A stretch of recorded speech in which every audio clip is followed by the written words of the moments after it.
अंधेरी रात थी। दिल्ली की गलियों में एक डर छाया हुआ था। चोर, ठग और अपराधी बेखौफ घूम रहे थे।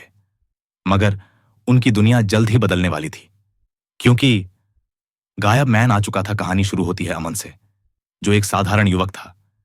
मगर एक दिन एक रहस्यमयी पुस्तक उसे मिली। उस पर लिखा था, जो इसे पढ़ेगा वह संसार से ओझल हो सकेगा। पहले तो अमन ने इसे मजाक समझा, लेकिन जैसे ही उसने पढ़ना शुरू किया, उसकी दुनिया अंधेरे में डूब गई।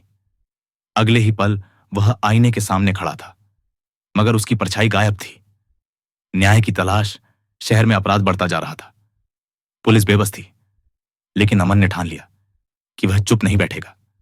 अब उसके पास एक शक्ति थी, जिसके सहारे वह अपराधियों को पकड़ सकता था, बिना किसी को दिखे।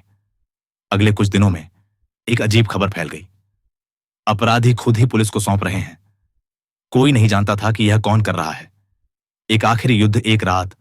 शहर का सबसे बड़ा अपराधी राणा अपने अड्डे पर था।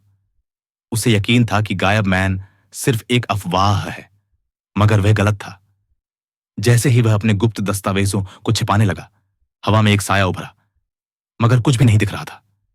अचानक उसकी फाइलें उड़ने लगीं, दरवाजे अपने आप बंद हो गए, और फिर एक आवाज आई, अंधेरे में जो भी गलत करता है, उसे अंधेरा ही निगल लेता है। राणा चिल्लाने लगा, मगर अगली सुबह पुलिस ने उसे उसकी ही गुप्त जगह पर बेहोश पाया।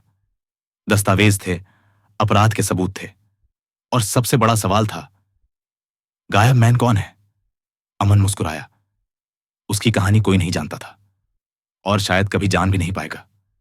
मगर शहर में अब लोग चैन की सांस ले सकते थे, क्योंकि गायब मैन कभी भी कहीं भी हो सकता है। यह कहानी आपको कैसी लगी? अगर आप चाहते हैं, मैं इसे और विस्तृत कर सकता हूं, या आपके आइडिया जोड़ सकता हूं।